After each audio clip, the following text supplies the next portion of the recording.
Dear children, before we begin this class, let us start with a small prayer. Let us stand up and recite the prayer shown on the screen.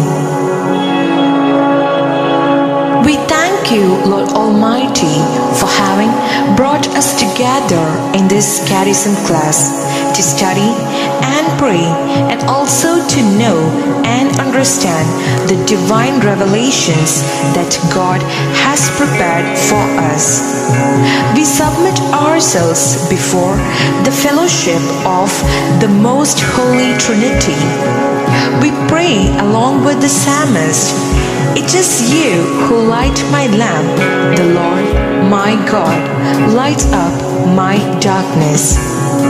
O Jesus, who shines as the everlasting light in our lives, we pray to you to preserve us under your mighty protection in all our deeds of this year. Mother Mary, who strengthened your Son during his times of suffering, intercede for us. Amen. Welcome students to a new academic year 2021.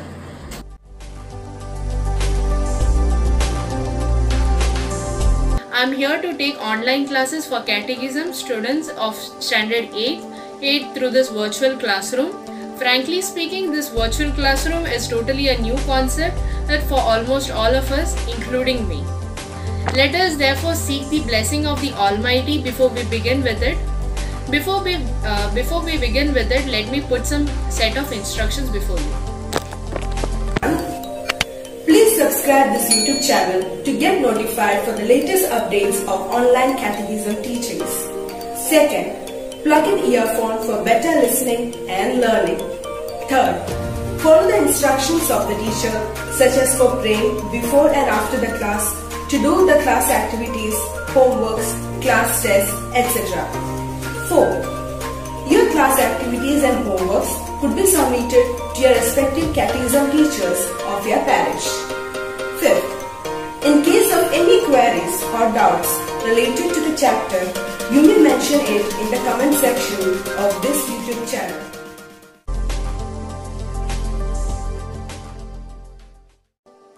So now let's start with the first chapter, that is Church, the people chosen by God. Students, we are very much familiar with the Bible and its content. So tell me, what comes to your mind when you hear this topic? Well, earlier, Israel was called to be the God's chosen people on earth and to be witnesses for Him. The church is now God's chosen people. This choosing is not because we are better than others or because we would respond to Him. This choosing is a work of totally God's grace. To understand this in a better way, we shall start with a story. The Lord said to Abraham, "Leave your country, your family, and your relatives, and go to the land that I will show you. I will bless you and make your descendants into a great nation. You will become famous and a blessing for everyone. Everyone on earth will be blessed because of you." Abraham was 75 years old when the Lord told him to leave the city. He obeyed and left the city with his wife Sarah and all the possessions and slaves he had. Then the Lord said to Abraham that He will give this land to your family forever. Abraham then built an altar there for Lord. Later the Lord spoke to Abraham in a vision. "Abraham, don't be afraid. I will protect you and reward you greatly." But Abraham answered, "Lord, you have given me everything I could ask for, except children. When I die, Eliezer from Damascus will get all I own. You have not given me any children, and this servant of mine will inherit everything." The Lord replied, "No, he won't. You will have a son of your own, and everything you own will be his." Then the Lord took Abraham outside and said, "Look at the sky and see. If you could count the stars, that's how many descendants you will have." Abraham believed the Lord, and the Lord was pleased with him. Lord makes another promise to Abraham. Lord said to Abraham, that he will establish a covenant with him and his descendants, to be God to you and your descendants, even after you, and give you and your descendants this land. And this was a redemptive action to unite all the nations on earth into one family. Now let's start the next subtopic, that is the call of Abraham and the promises. Under this, you are going to learn why God called Abraham. The world was filled with wicked people and there was no humanity left. The people on earth were scattered and degraded. Since God wanted to unite them as one nation and lead them on a path of salvation, that is being saved from the sins. So God called Abraham to give rise to a new generation through him. Before, I had explained that Sarah and Abraham had no children, but Abraham trusted in God. And God was greatly pleased with Abraham's faith and obedience and blessed him with a son, Isaac. So now let's discuss about the next subtopic, that is the children of Jacob, Israel. God continued to keep his promise with Isaac and then Jacob, the son of Isaac, as promised to Abraham. So now let's discuss the next subtopic, that is the call of Moses and the liberation of Israel. People of Israel were making a steady progress numerically and economically, so the Egyptian authorities were jealous about them. The Egyptians started to persecute them.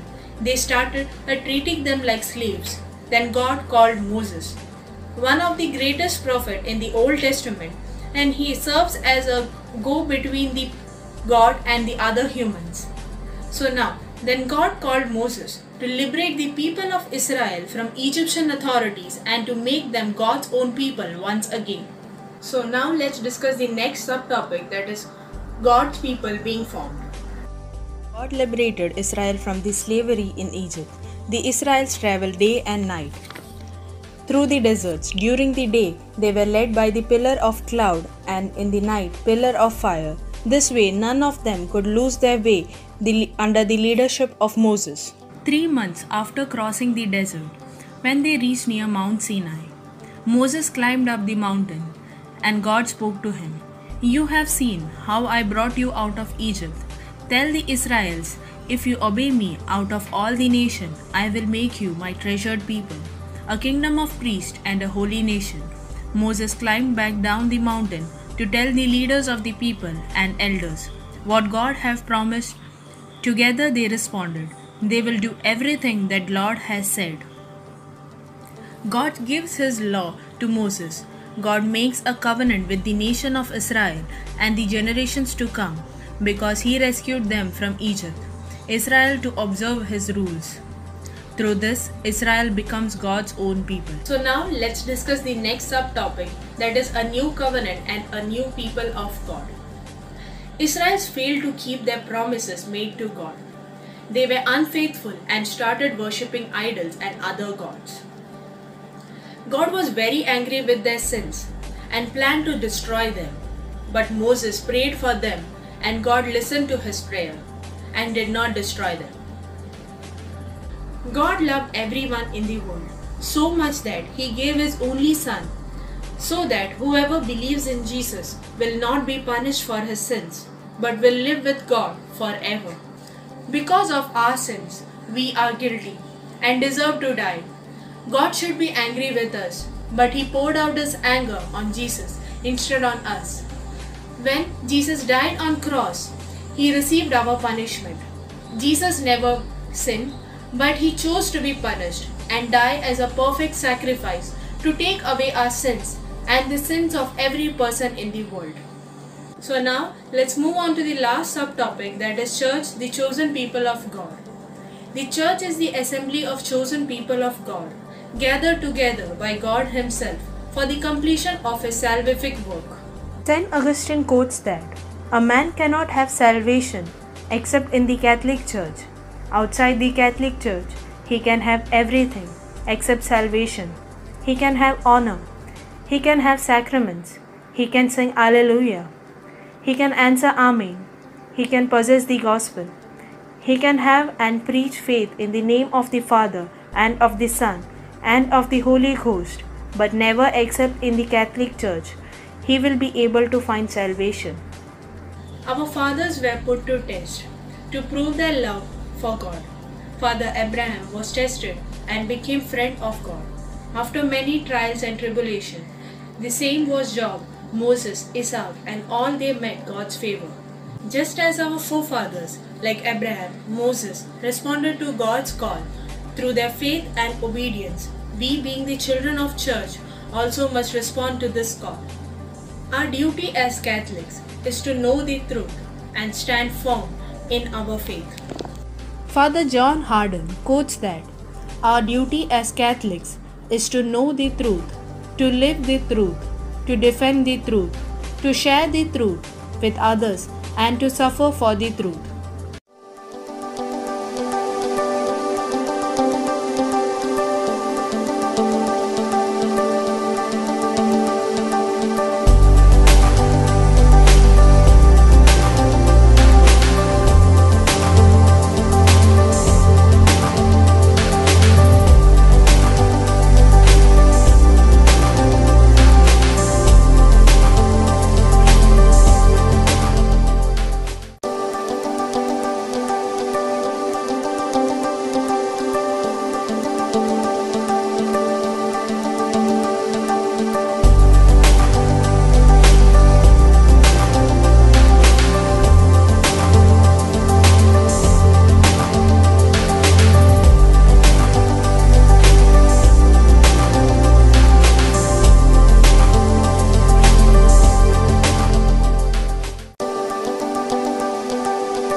With this, we are winding up with this chapter.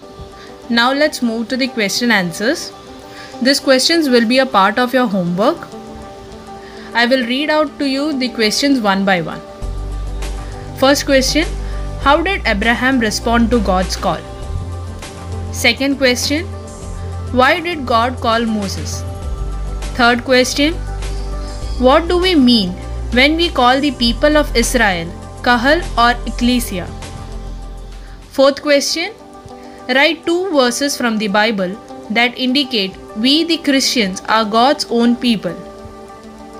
Fifth question, how did Jesus establish the new covenant? So you will have to submit this to your respective catechism teacher in your parish before the next class. Thank you.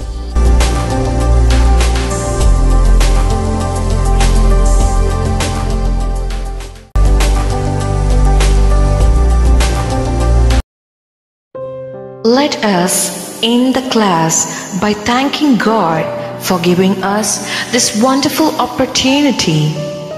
Let us stand and recite the prayer shown on the screen. O merciful Lord, we thank you for having sent forth upon us your wisdom from the holy heavens, from the throne of your glory.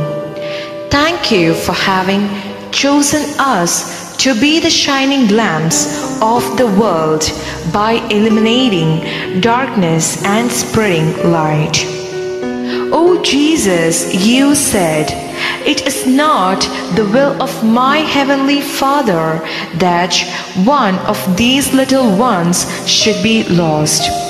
We thankfully join our hands before you for holding all of us to your bosom.